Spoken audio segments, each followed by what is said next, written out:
హైదరాబాద్ లో అగ్నిమాపక శాఖ వారోత్సవాలు ఘనంగా జరుగుతున్నాయి. ఆసుపత్రులు, బ్యాంకులు, వ్యాపార సముదాయాలు, కళాశాలలతో పాటు వివిధ ప్రాంతాల్లో తీసుకోవాల్సిన చర్యలపై అవగాహన ప్రజలకు కల్పిస్తూ ఉన్నారు. గత సంవత్సరం 50,000 ప్రోగ్రామ్స్ కండక్ట్ చేసి అగ్ని ప్రమాదాలపై అవగాహన కల్పించామని తెలిపారు అగ్నిమాపక శాఖ డీజీ నాగిరెడ్డి. త్వరలో 39 ఫైర్ ఇంజన్లు, 18 మినీ ఫైర్ ఇంజన్లు, మరో 20 బోట్లు అందుబాటులోకి రానున్నాయని తెలిపారు. ప్రతి జిల్లాలో వీటిని అందుబాటులోకి తీసుకొస్తామని, సిబ్బందికి శిక్షణ ఇస్తామని వెల్లడించారు. అగ్నిమాపక శాఖ మాక్ డ్రిల్ పై మరిన్ని వివరాలు మా ప్రతినిధి జ్యోతి అందిస్తారు. తెలంగాణ ఫైర్ సర్వీసెస్ వారోత్సవాల్లో భాగంగా ఒక క్లోజింగ్ సెరమనీ అయితే జరుగుతుంది. ప్రస్తుతం మనం ఒక సాఫ్ట్వేర్ కంపెనీలో ఉన్నాము. అంటే ఎత్తైన బిల్డింగ్స్ ఉన్నప్పుడు ఫైర్ జరిగితే ఎటువంటి ప్రికాషన్స్ తీసుకోవాలనే అంశాల మీద ప్రస్తుతం మనం చూస్తూ ఉన్నాము. ఇక్కడ ఏదైతే అక్కడ ఒక పైపు కనెక్షన్ మనకు కనిపిస్తుందో అక్కడ వాటర్ కూడా వస్తున్నటువంటి ఆ దృశ్యాలను చూస్తున్నాం. ఎందుకంటే ఇక్కడ పూర్తిగా ఆ పంపుకి సంబంధించినటువంటి రూమ్ ఉంటుంది. ఆ రూమ్లో ఈ విధంగా వాటర్ అప్పటికే స్టోరేజ్ అయి ఉంటుంది. ఎక్కడైనా ఫైర్ అయితే వెంటనే అక్కడ ఈ విధంగా ఆటోమేటిక్గా వాటర్ అనేవి బయట చిమ్మడం జరుగుతుంది. ఆ తర్వాత మనం చూస్తున్నాము ఇక్కడ ఫైర్కి సంబంధించినటువంటి ఏదైతే ఇక్కడ ప్రతి ఒక్కటి కూడా ఇమీడియట్గా ఆన్ అవుతాయి. ఆ తర్వాత ఈ విధంగా ఫైర్ని కంట్రోల్ చేసే దిశగా ఈ విధంగా వాటర్ పడతాయి. తర్వాత మొత్తం కూడా రెస్క్యూ అంతా కూడా ఫుల్ ఫ్లెడ్జ్డ్గా కూడా సక్సెస్ అవుతుంది. తర్వాత కూడా వేరే పరిస్థితులు సంబంధించి అసలు ఏ విధంగా ఉందనే దానికి సంబంధించి ఫైర్ సిబ్బంది అంతా కూడా వివరిస్తున్నారు. అక్కడికి వెళ్ళి చూద్దాం. ఒక బిల్డింగ్లో ఏదైతే కింద బేస్మెంట్స్ ఉంటాయో ఒకవేళ అక్కడ ఫైర్ సంభవిస్తే ఎటువంటి రెస్క్యూ చేస్తారు అనే దానికి సంబంధించి మనం ఇప్పుడు ప్రస్తుతం ఆ డెమోను మనం చూస్తూ ఉన్నాము. ఇప్పుడు స్మోక్ ఇట్లా వచ్చిన తర్వాత నెక్స్ట్ ప్రాసెస్ ఏ విధంగా ఉంటుందండి? నెక్స్ట్ ప్రాసెస్ వచ్చేసి మా టీమ్ అక్కడ అడ్రస్ కనిపిస్తుంది మా అలారం రూమ్లో.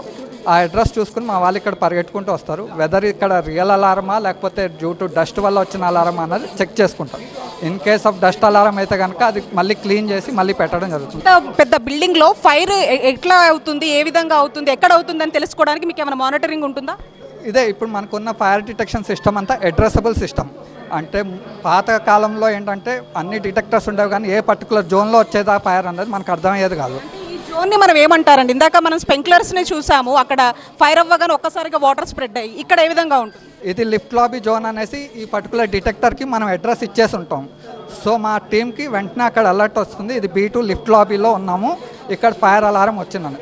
సో ఇమీడియట్గా అంటే టైం, యాక్షన్ టేకన్ టైం అన్నది మాకు తగ్గిపోతుంది, రాదర్ దాన్ మొత్తం ఇంత ఏరియాలో ఎతుక్కునే కంట. సో ఆ డ్రాయింగ్స్ కానీ అవన్నీ మా దగ్గరే ఉంటాయి. సో ఈ లొకేషన్కి మా వాళ్ళు ఇమీడియట్గా వస్తారు. రియల్ అలారం అయితే కనుక ఇట PAలో అనౌన్స్మెంట్. సో ఫస్ట్ అనౌన్స్మెంట్ వచ్చేసి మొత్తానికి ఇది పరిస్థితి. అంటే ఒక నామ్స్ ప్రకారంగా ఒక బిల్డింగ్ ఉంటే ఏ విధంగా ఉంటుంది అనే దానికి సంబంధించి మనం ఒక ఎగ్జాంపుల్ని చూస్తూ ఉన్నాం. ఇందాక ఫైర్ అయితే అక్కడ వాటర్ స్ప్రెడ్ అయినటువంటి ఆ దృశ్యాలను చూసాము. అంతేకాకుండా ఒక్కసారిగా ఇక్కడ పొగ లేదంటే మంటలు వ్యాపిస్తే మాత్రం ఈ మొత్తం బిల్డింగ్లో ఎక్కడ ఏ ఇన్సిడెంట్ జరిగినా కూడా ఏ ప్రాంతంలో జరుగుతుందనే సంబంధించి కూడా మెయింటెనెన్స్ టీమ్ కింద ఉండి మొత్తం కూడా మానిటరింగ్ చేస్తున్నటువంటి పరిస్థితులు ఉన్నాయి. నెక్స్ట్ అసలు ఎటువంటి ప్రాసెస్ ఉంటుంది, ఫైర్ అయినా లేదంటే ఎక్కడైనా ఎవరైనా చిక్కుకుంటే వాళ్ళు ఏ విధంగా రెస్క్యూ చేస్తారని వెళ్ళి చూద్దాం. హైదరాబాద్ లో హైరైజ్ బిల్డింగ్లు నిర్మాణాలు ఎక్కువగా జరుగుతున్నాయని అధికారులు వెల్లడించారు. భవనాల్లో అగ్ని ప్రమాదాలు నివారించడానికి అనేక చర్యలు సూచిస్తున్నట్టు డీజీ నాగిరెడ్డి తెలిపారు.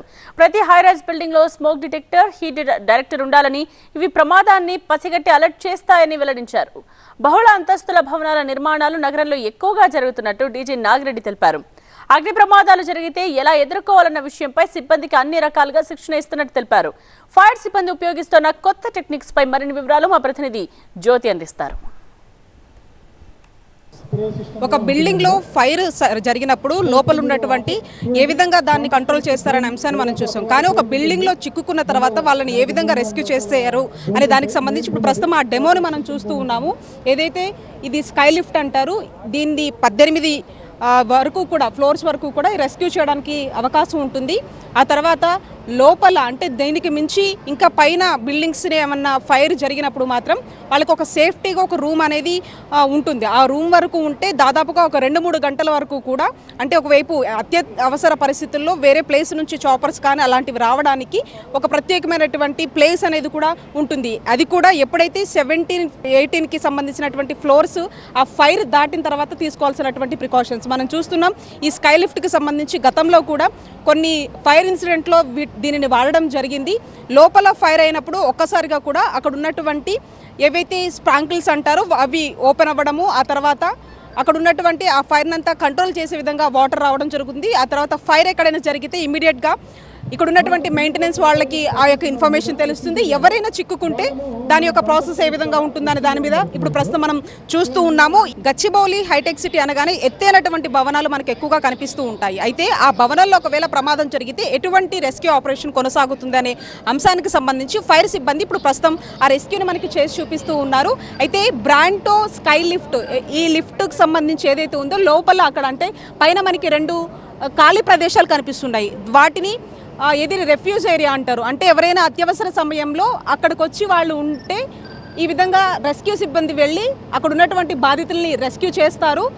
ఈ యొక్క లిఫ్ట్ దాదాపుగా 17 లేదా 18 ఫ్లోర్ల వరకు కూడా వెళ్తుంది. ఆ తర్వాత పైన ఏమన్నా ఉన్నా కూడా ఈ విధంగా రెస్క్యూకి సంబంధించినటువంటి ఆపరేషన్లో భాగంగా బాధితులు ఎవరూ కూడా ప్రాణాపాయ పరిస్థితుల్లో కానీ లేదంటే ప్రాణాలు కోల్పోకుండా ఉండేందుకు ఈ విధంగా ఆ యొక్క రెఫ్యూజ్ ఏరియాకి సంబంధించినటువంటి గ్యాప్ను ఈ విధంగా ఉంచుకుంటే ఇక్కడ ఇమీడియట్గా వచ్చినటువంటి సిబ్బంది, ఇక్కడ ఉన్నటువంటి మెయింటెనెన్స్ సిబ్బంది ఇద్దరు కూడా సమన్వయంగా అక్కడ ఉన్నటువంటి పరిస్థితులను మాట్లాడుకొని ఈ విధంగా స్కై లిఫ్ట్ ద్వారా వెళ్తారు. అయితే లోపల మనం చూసాం ఫైర్ సంభవించినప్పుడు అక్కడ ఉన్నటువంటి మొత్తం కూడా చుట్టుపక్కల వాటర్ అనేది స్ప్రెడ్ అవుతాయి. ఒక్కసారిగా ఫైర్ అనేది కంట్రోల్ వస్తుంది.